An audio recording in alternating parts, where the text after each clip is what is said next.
Acre Fund, and we're proud members of CASH, which is the Coalition for Action on Soil Health. Action is the most important and operable word. Sorry, we're starting a bit late. It's very hot, but it's amazing to see all of you here. Today we're going to have a bit of a multi-format. So we're going to present for the first 10 minutes, and then we're going to go into a conversation with Lee and a bunch of great panelists. So I've been doing opening remarks for CASH for a couple of years now, and Lee always makes me get up here, but unfortunately I've never had the opportunity or the pleasure to do opening remarks in front of Nigel Topping, so I'm a bit intimidated right now. If I do a bad job, you can blame him. Okay, so next slide, Colin. Just click through.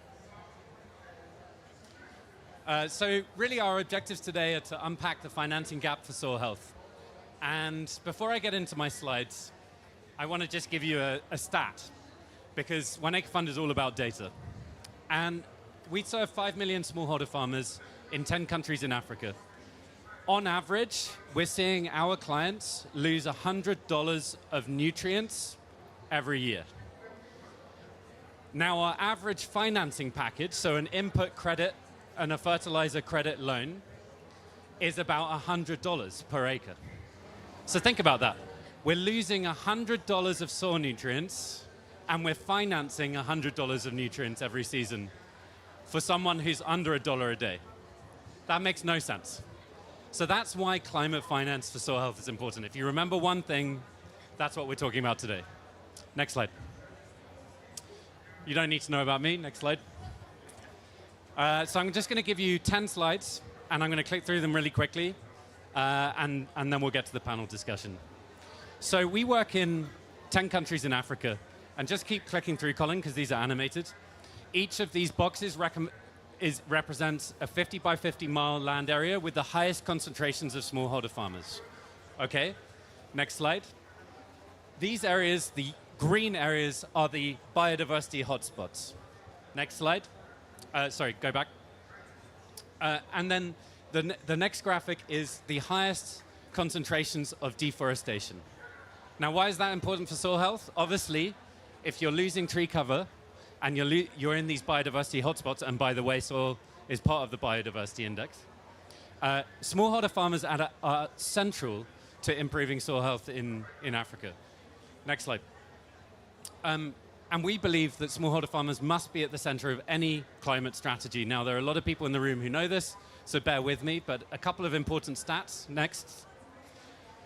63% of land conversion in the next few decades is going to happen in Africa, and that's primarily driven by smallholder farmers. So this is why smallholder farming is very important for the mitigation agenda.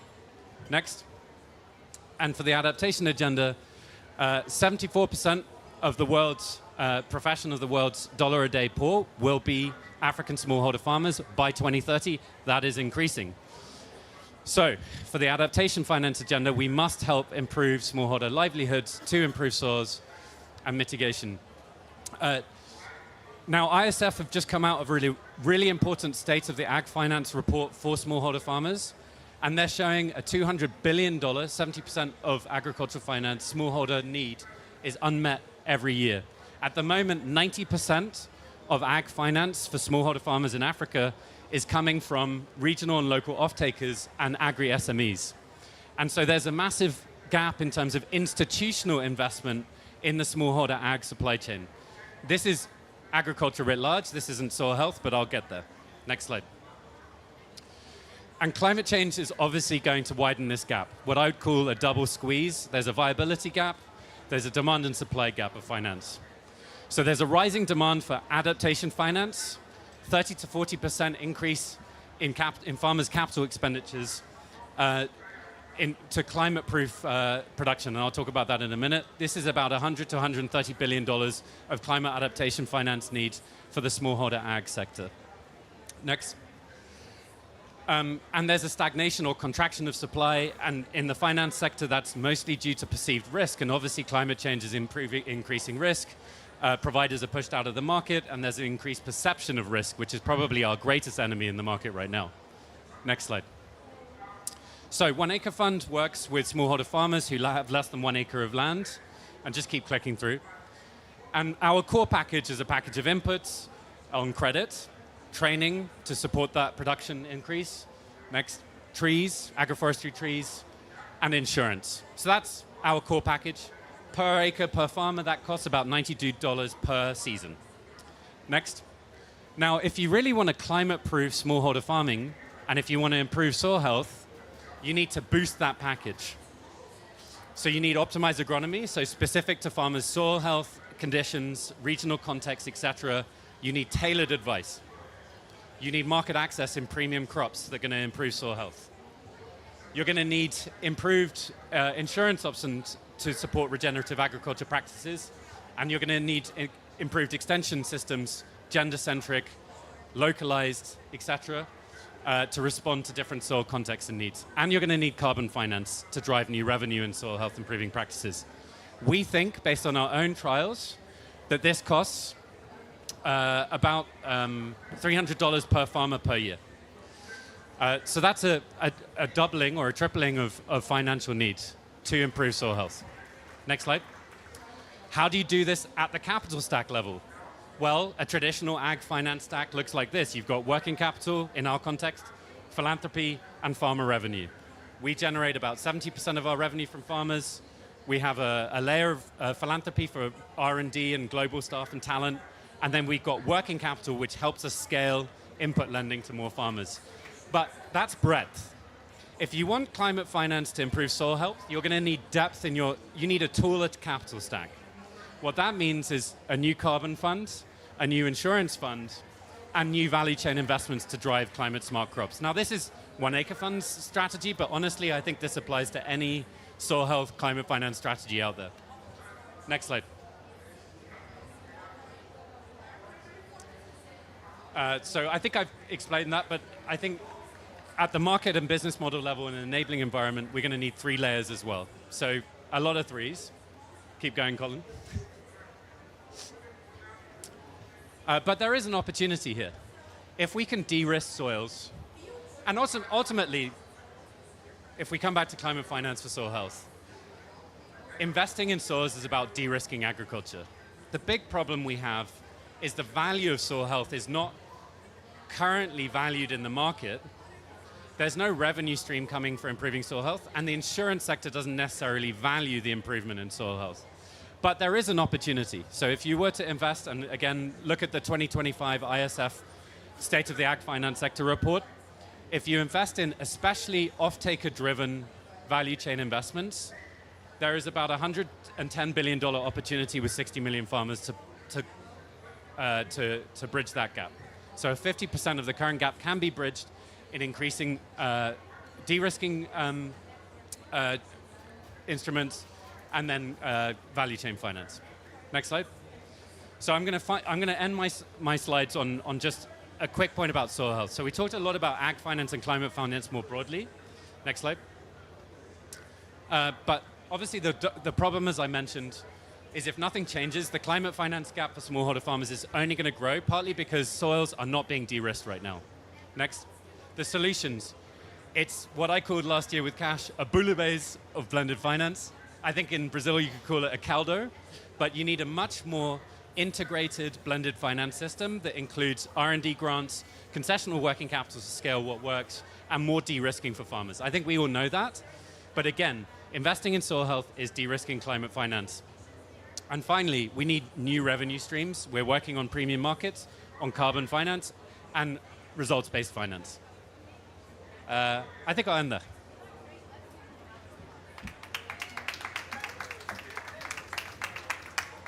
Okay, let's ask Nigel. Wait. Nigel, how did he do? Are you sure? Was this the best? All right. Thanks so much, everyone. Let me introduce myself. I'm Lee Winowicki, soil scientist and global research lead of soil and land health at CIFOR-ICRAF based in Nairobi. I think we can go to the next slide, hopefully. Oh. I also co-founded the Coalition of Action for Soil Health in 2021. And we're really proud to have so many amazing partners. And one of our levers is around financing. We actually worked with WBCSD to estimate that there's potential to increase financial investments in soil health 5 to 10-fold. So John, I really appreciated your points. It's not yet reached its potential, and we have a lot of work to do, so I really want this to be a brainstorming session. Now, we have a panelist who is about to be interviewed by Canadian TV. So he's prioritizing an interview on TV over this, but he has given us 5 minutes. And so I would like to introduce Tilahoon. He's the head of climate at AGRA. He will introduce himself fully. He has many titles. He also just won a prestigious award in agriculture. Congratulations, Tilahoon. And you're also, yeah, let's do it. Woo! And it's not all gloom and doom, right, Tilahoon? You have a €100 million project in West Africa called Soil Values, and that project is actually trying to do some innovative financing. So I would like to allow you to come up here and share your experience. Thank you, Tilahoon.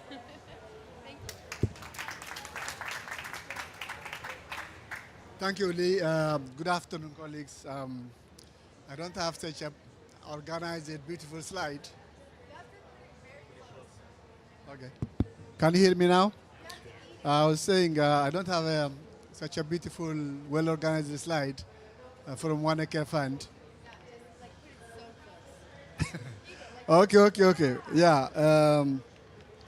So my name is Tilahoon Amede. I used to be a good soil scientist, but I work as a director of a program called Sustainable Farming in AGRA, the Alliance for Greenwashing in Africa. And we work on multiple fronts, soil health being one, the major one. Work on climate, work on intensification. But also we work on linking farmers with opportunities, not only markets, but also farms with landscapes, farmers with policymakers, and try to develop also business models that are fitting into the context of Africa. Partly because some of the narratives that has been developed, in more commercial agriculture systems are not necessarily fitting to the context of a smaller farmer who is owning only half a hectare or 1 hectare of land. So how do we mobilize, farmers at a scale to be able to adapt technologies but also minimize the risk? So when it comes to soil health, I think I fully agree with our colleague who said, look, getting financiers being convinced on soil health is a difficult issue. But also, convincing policymakers that they should invest on soil health is a very difficult issue, because they would like to see something at a scale overnight. 5 million farmers in 3 weeks. How do you do that in soil health? Which is a knowledge-intensive process, which requires a lot of, engagement, negotiation, display of evidences, but also helps them to understand the dynamics of soil and the types of investments required at a farm and a landscape scale. So how we are trying to address really the financial issues in AGRA when it comes to soil health is, one, by helping farmers to move from monocropped, cereal-dominated system to more perennial, risk minimizer but high-value crops, like home gardens, coffee, cocoa, in their gardens, so that they start to generate their own finances and minimize the risk of climate, but also have money to start to subsidize their own investments. Yeah. So if a farmer is moving from 1 hectare land with maize, a farmer will get probably $0.7, $0.8 per unit or per meter square of maize. But when we move that farmer to more perennial high-value crop, that farmer gets about 3.8 to $4 per meter square. So in a very short period of time, they can de-risk the financial issues and start to subsidize, bring in labor, bring in knowledge into their farms. The second level of investment we do is in terms of, finance is identifying young people, usually who are innovative, risk-taking, and bring them in groups and start to invest on those guys, be it in subsidizing that initial investment, for example, in food loss, or in developing and manufacturing organics, so that they have that initial investment, which then over time can build confidence and have market opportunities and payback, in most cases payback, but also making sure that they are used as those showcases to mobilize the bigger communities, the wider communities. The third level of investment is really with governments. How do we make sure that governments trust us? Public money usually is not free. It's linked to something, usually votes. How do you win an election? And how do you make sure that you make those policymakers smart enough so that whatever they spend and invest can also contribute to their own agenda. So alignment. And alignment can be done by demonstrating success stories, coming from our fields in the farms and landscapes.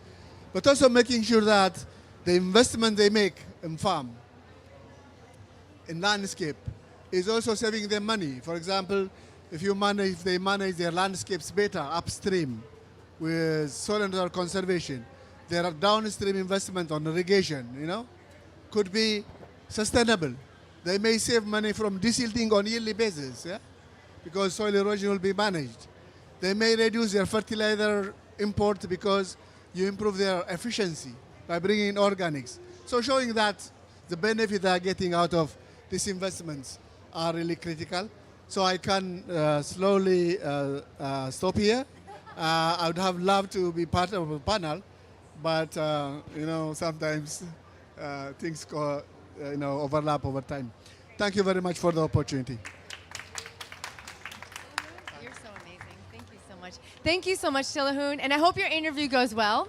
And I'd just like to pick up on 2 points that Tilahun mentioned. Policy. So we actually do have a policy section tomorrow, but it's so important that we have buy-in from policymakers, and that will also encourage financial investment. So I really wanted to appreciate that link. Thank you so much, Tilahun. So now we're going to do some magic, because actually, can you tell me your name? Yell it. What's his name, John? Andrea. This guy is amazing. He is so great, and we are going to appreciate him because now he's going to go to Zoom, and you're going to see our next. And this is the very first time that Zoom has worked, I think, in this pavilion. So, woo, Andrea! So I hope everyone noticed that we have a GIZ logo on all of our events. GIZ has basically been a leader in funding soil restoration on the continent of Africa, India, and other places. And they have been funding the cash events. And we're really excited to have a representative to talk about GIZ's investment in Benin. And Karen, I don't know, je ne parle pas français, so I hope you're not going to speak in French, but I'm sure it'll be fine. Karen is the executive director, and he's a GIZ partner. I can't pronounce his institute because it's in French. So I would like to ask Karen, from the civil society perspective, how can grassroots organizations help translate donor and private sector commitments into real community-led action? Your face is on the screen. We see you beautifully. Unmute yourself, Karine, and give us your full title. Over to you. Thank you. I hope you can hear me. Yes, we do. Yes. Yes, yes, keep going. Okay. Okay. Great. Thank you again for introducing me. My name is Karin Atonde, and as you cannot said, I'm the executive director of a NGO called the Jeunes Volontaires pour l'Environnement in Benin. So Young Volunteer for Environment in Benin, and yeah, we are working on all environmental issues, climate change, and also on agroecology. So I'm very grateful to be here as virtual speaker, even if I was supposed to be there and be in person, but I was not able to be in Berlin right now. I will be there in second week. So I want to share our perspective as civil society organization working on the ground on soil restoration and soil health with small farmers. And from my side, how we are struggling to translate into concrete and real action the donors objectives and donors purpose. We as civil society organization we are doing what we used to call awareness raising with communities, with small farmers, to help them to understand the the gap we have now between the old practices and the new and sustainable practices they need to implement on the field to have the best performance in agriculture. We are working with communities at grassroots levels on agroecology, how we can make them build their capacities and build their resilience on agriculture and agroecology activities. And we are doing it with not just awareness raising or capacity building activities. We are also introducing um, um, innovative ways and new ways to make agriculture, because we are not taking agriculture or agroecology like everybody is saying. We are talking about peasant. We are working with peasant, with farmers, and so for us it's important for food sovereignty. It's important for also the climate resilience to readapt all our strategies as African countries, because as you know, in all our communities, more than 80% are working on the field in agriculture. So agriculture is feeding the world, but the techniques, the practices are not really adapted to the new challenges with the climate change, and also with the climate finance, because small farmers cannot have access to funds to be more resilient. So we are working with them. I give as example something we make in our initiative called African Climate Justice Caravan, which is an initiative um,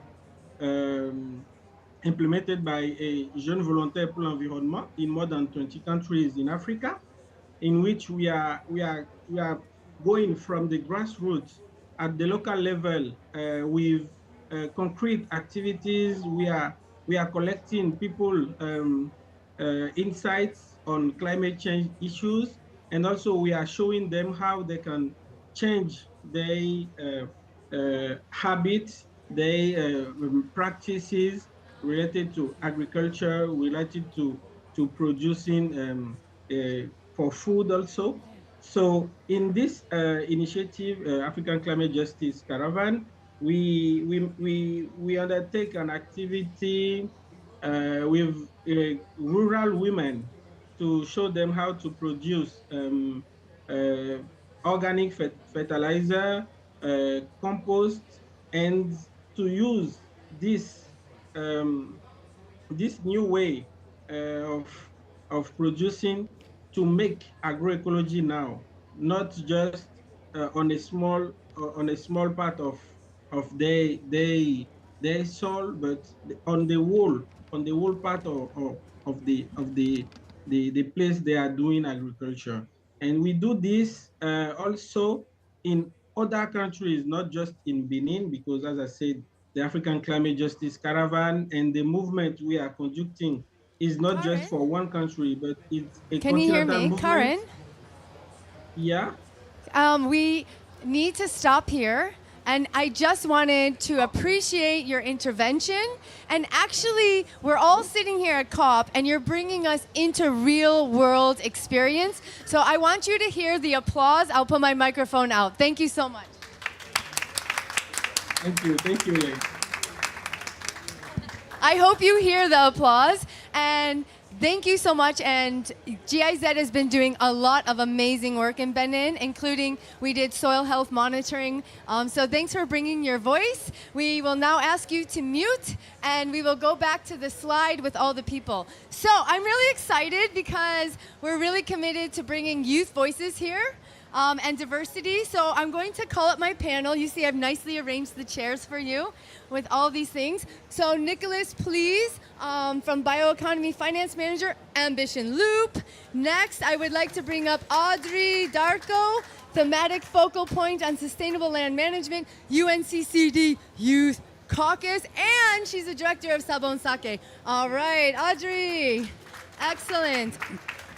Then I would like to bring up Maria Jose Cervantes from Youth Policy Board. Did I do okay, Maria? Excellent. Please come here. And then finally, Bruce Kitsit. Oh my gosh, Bruce, Director of Operations, ISDA. Thank you. Woo. Okay, we have a good photo opportunity here. So someone, John, you can take a nice photo of us. Thank you so much. All right. So we've heard from Karen about interventions on the ground. We heard from Tilahun talking about really big projects and opportunity for financing. Why don't we start with Bruce? For those of you who don't know, my expertise is soil monitoring. So I want to start with Bruce and just talk about the role of data to de-risk these financial investments. And I'll give you 3 to 4 minutes. Thanks. I think we just have to use that. Okay, thank you very much. So I work with ISDA, and what ISDA does is we have developed Virtual Agronomist, which is an AI-enabled chatbot that delivers tailored recommendations to smallholder farmers in Africa. We have now reached over 300,000 farmers across 7 countries. And with Virtual Agronomist, we are seeing farmers increase average yield by about 66%. So behind Virtual Agronomist is what we call the ISDA soil map. This is a digital soil map at 30-meter resolution. So why am I bringing this? Because here we have soil data, which is quite very interesting in helping to de-risk finance and investors. So how does it do this? So we believe that soil data tools are reducing information asymmetry because this is the biggest driver of perceived risk in agricultural finance. So by quantifying soil potential and management needs at scale, we believe that this will allow financiers and investors to make data-driven, localized decisions instead of relying on generic national or regional averages. For example, soil data can actually de-risk financials. How? Soil fertility maps will identify areas where yields are inherently more stable or responsive, crops are responsive to inputs. For example, if a bank knows that in a particular district there is consistent organic carbon soil and pH suitable for maize, what they'll do is that they will lend more confidently in that particular location, or they will price their loans more favorably. But also, soil maps can be used for real-time monitoring of weather or soil interactions, for example, moisture deficits or erosion risk, which will allow lenders to proactively manage portfolio exposure. But also, it can help, or these maps and soil data can help to reduce default risk, for example, through better forecast. I'll give you one example and I'll be done. In Kenya, for instance, we are working with a manufacturer and we work with cooperatives. So these cooperatives, what they did is that they were providing inputs on credit to farmers, but what the farmers were doing is that they were requesting for more inputs and using them for other crops, not coffee. So what we did is that we deployed virtual agronomists on these plots, and we're able to deliver tailored recommendations. In other words, for each plot, we're able to predict the nutrients that they need, but also the yield, and this helped to improve the credit score. So this is how we used it. Thank you very much. I couldn't agree more. It is really important that we invest in soil data collection, and many of us have spent our careers doing that. And I think it's just an awesome example of how we can use soil data to inform investments. I would like to bring in a youth voice. Can I bring in Audrey? I think I gave you the mic. I don't know if it works. I want you to introduce all your titles, but I would like you to bring in your voice from your experience on how young leaders are using innovation and tech. No, you don't have to press anything. Don't press anything. How young leaders are using innovation and technology to improve soil health and increase access to finance. So please go ahead. Let's see. Hello? You can hear me? Oh, all right. Thank you. All right, it's a pleasure to be here, Lee. I'm Audrey Estaku. Yes. I'm acting as the thematic focal point for UNCCD Youth.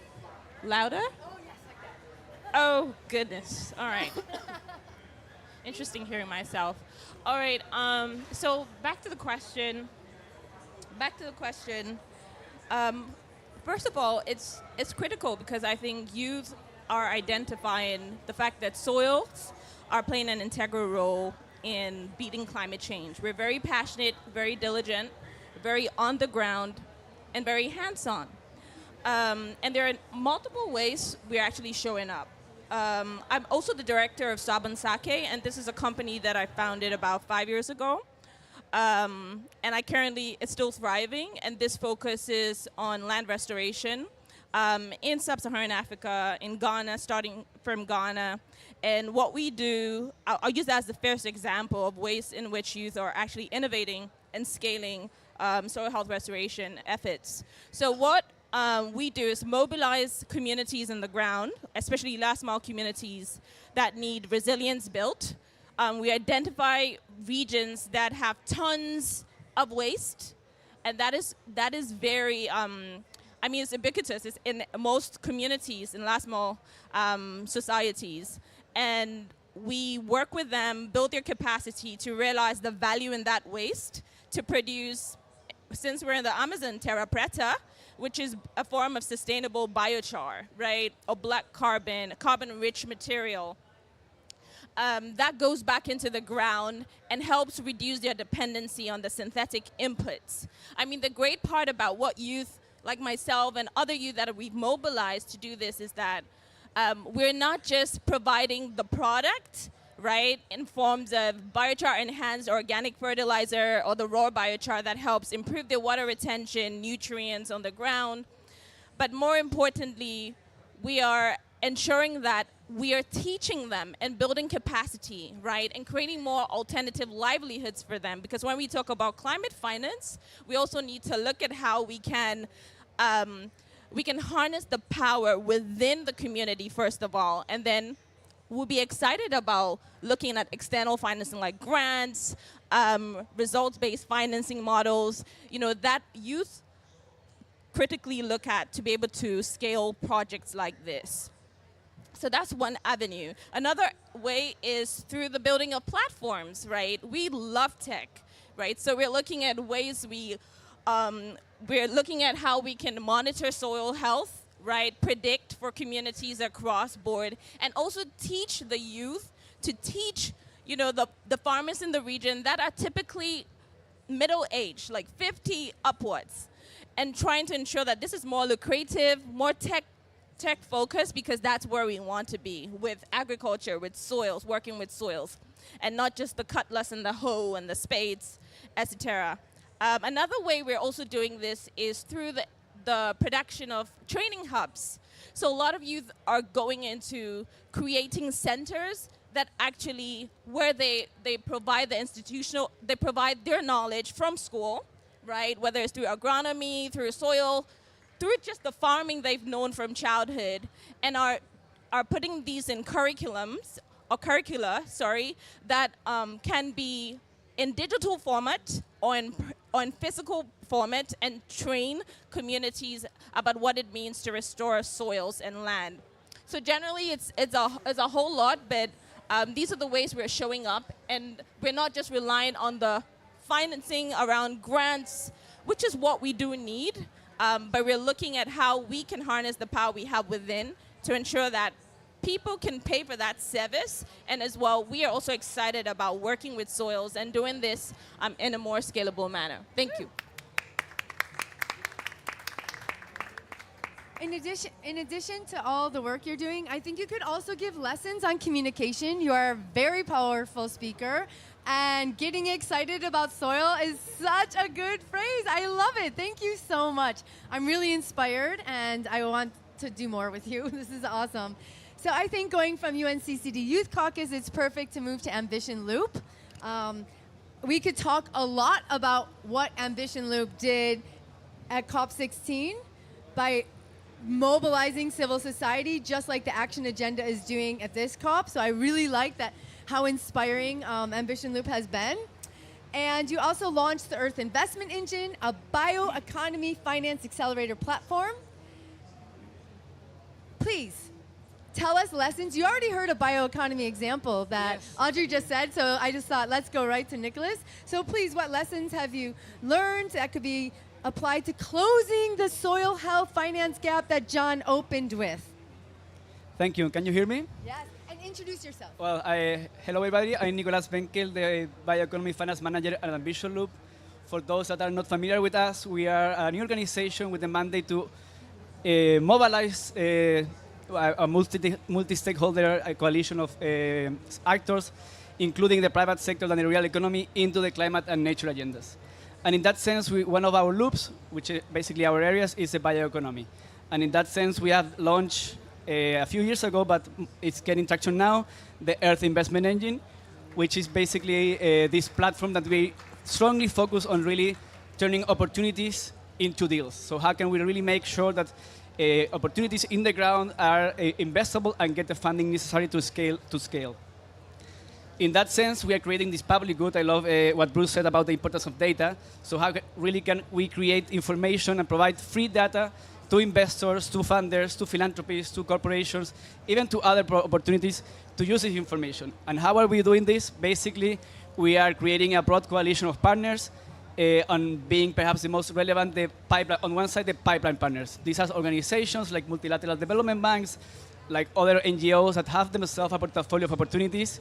And we basically take these opportunities and we aggregate into one single platform, free of charge to anyone, where we can have better opportunities, which is showcasing in a consistent and unified manner to investors. So we are using investor-friendly language to showcase these opportunities, so really we can secure funding for these projects. From the platform, we move then to curation. Curation is also a really important element of the Earth Investment Engine, and it's basically also a partnership with different stakeholders where we really can make this pipeline visible. We know that there's a massive standoff between opportunities and capital, and one of the reasons is that the pipeline is not visible.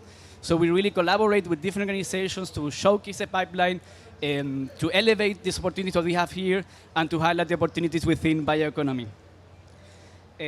This curation, we do it by, first of all, organizing the market. Bioeconomy is a nascent market. It's not climate, it's not business as usual. It requires some innovation, some thinking. And also, we can expect every investor to invest in bioeconomy. So really, we need to identify those ready-to-invest investors, those that are from curiosity to really willing to invest, and that's the first step. After that, we make the pipeline visible, and then we really build the infrastructure to make the investors possible to invest. It's not always, the infrastructure is not always there. It's not always easy to invest in bioeconomy or MBS. So really, we are trying to build that coalition of curation partners to really secure the infrastructure and the markets to really move from opportunities to deals. Yeah. A little bit, some learnings. I can say it now because it was launched yesterday. We are strongly focused on Brazil. Brazil is really a powerhouse in terms of NBS and bioeconomy. And together with C4C and the Climate Champions team, who are the co-conveners for the Earth Investment Engine, we have identified that this year and until 2027, there is a strategic commitment to invest more than 10 billion only in Brazil into bioeconomy. This means regenerative agriculture, restoration of farmland, carbon ecosystem, carbon credits, and biodiversity services. So really, it's a new market, but the opportunity is there. So it's growing fast, and the idea is to use the Earth Investment Engine to really scale this to like the next level.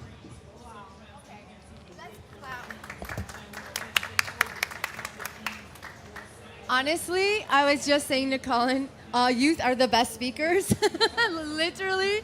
And I would like to maybe say yes in language that's favorable to investors, but also to normal people, right? This has been our problem as scientists. We are horrible communicators, so no one is taking up the science. So I think that your point about just putting things in the right language, fantastic. And congratulations on your success in Brazil. I'm coming. I want a field trip. Wangu, you hear me? I want a field trip. So invite us. Great, so I'm really excited. Maria Jose Cervantes from the Youth Policy Board, and I hope you will tell us what Youth Policy Board is. You've been listening, you've been hearing what we're talking about. I really would love to hear your perspective. And think about key messages that we should all take to people in the negotiation room. So over to you, thank you.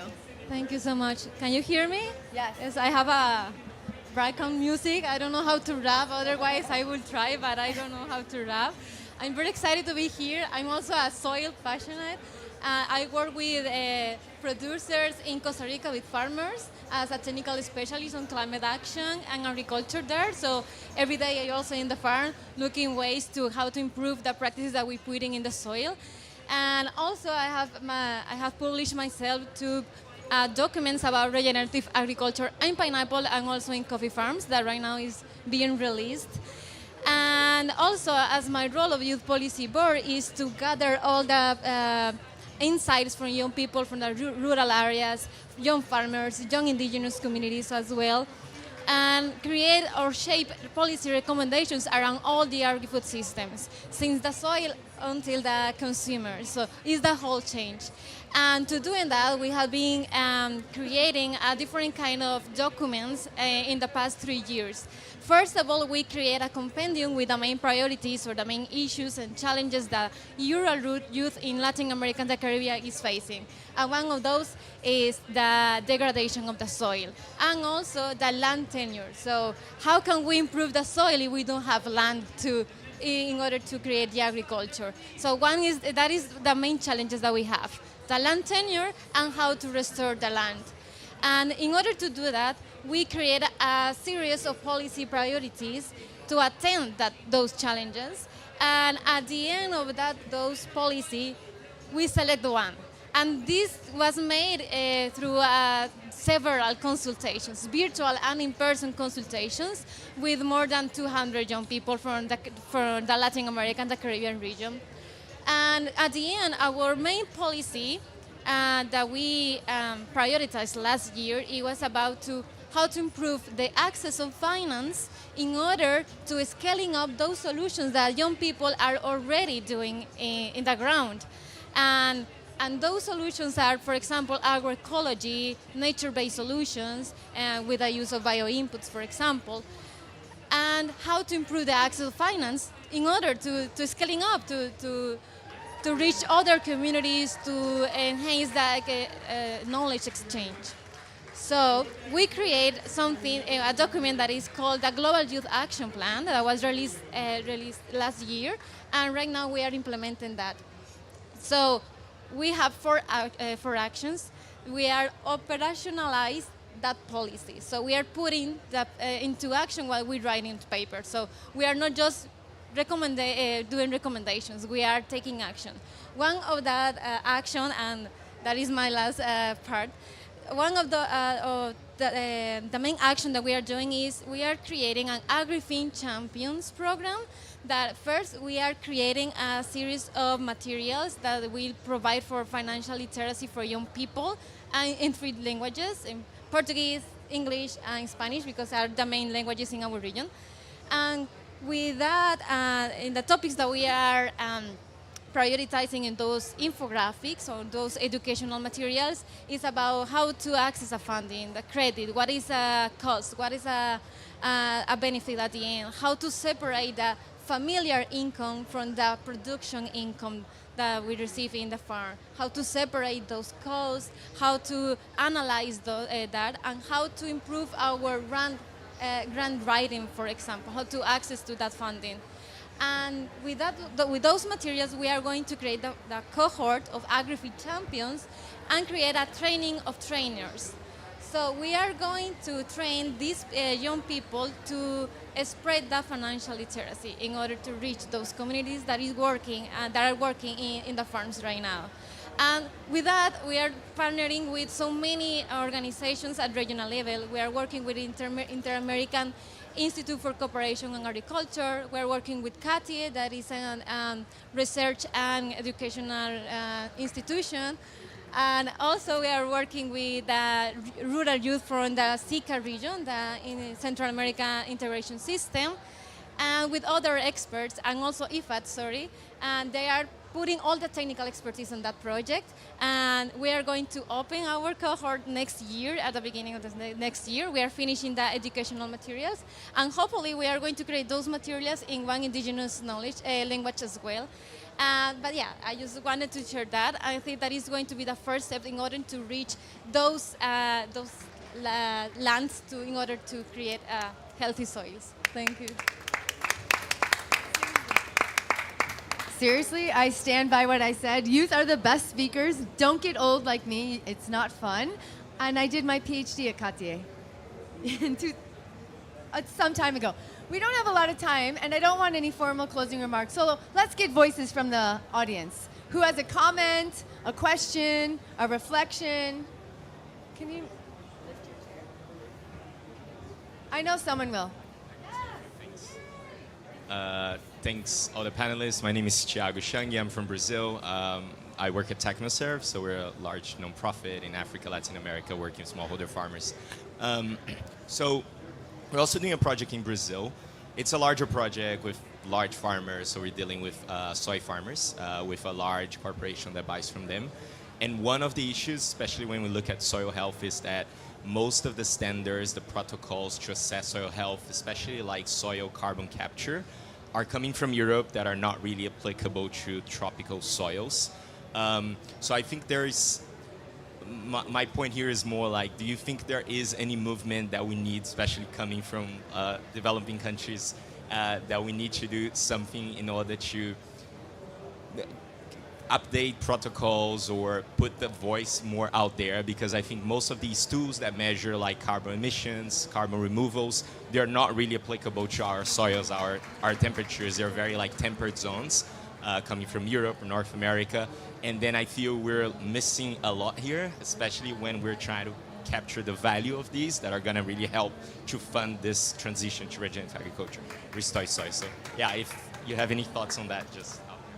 I love it, and we're not going to answer. We're going to get more feedback. I have Zambia, Uganda. Please, you have to come here because Literally, this is the extent of our microphone.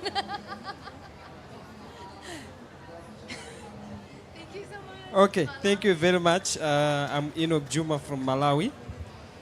My question is going to my colleague here who talked about AI and he talked about soil data capturing. I just wanted to find out how this is working with the local farmers, the smallholder farmers in the communities, considering the fact that our farmers have so many challenges in terms of technology. So how are you working with that, and how are these farmers getting feedback from your findings? Wait, thank you so much. Like I said, not answering yet. I want more people. I want more voices. I want Uganda. And you have to come here because it doesn't go further. Oh, you see? You are now a panelist. Welcome. Thank you for the presentation. I was much moved by the risking agriculture, especially when we are looking at soil health. That's very important for us. And then I got so much attached with the AI, how we can really use that to help us as government to reduce costs, given the fact that in Africa, laboratories are also a problem. So what would be the take? That one would be much interested because it will help us to de-risk our agriculture. Thank you.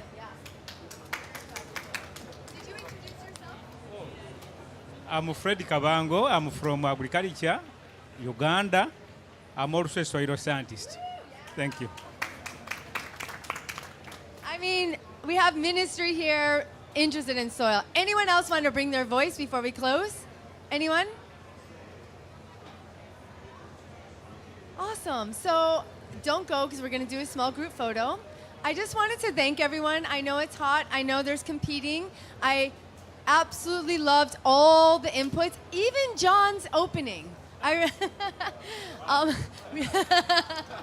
So I really want to appreciate, and I hope that we're not just talking, but we can actually action. I saw training, I saw lessons learned, I saw field trip offer,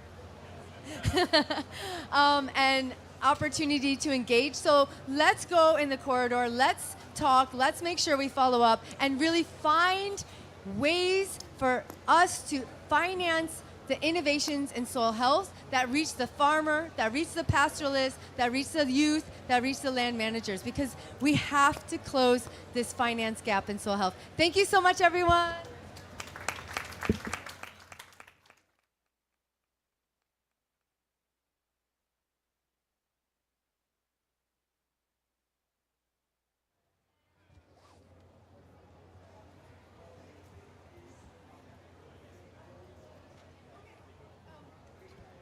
Karen, please stay. Karen, please stay.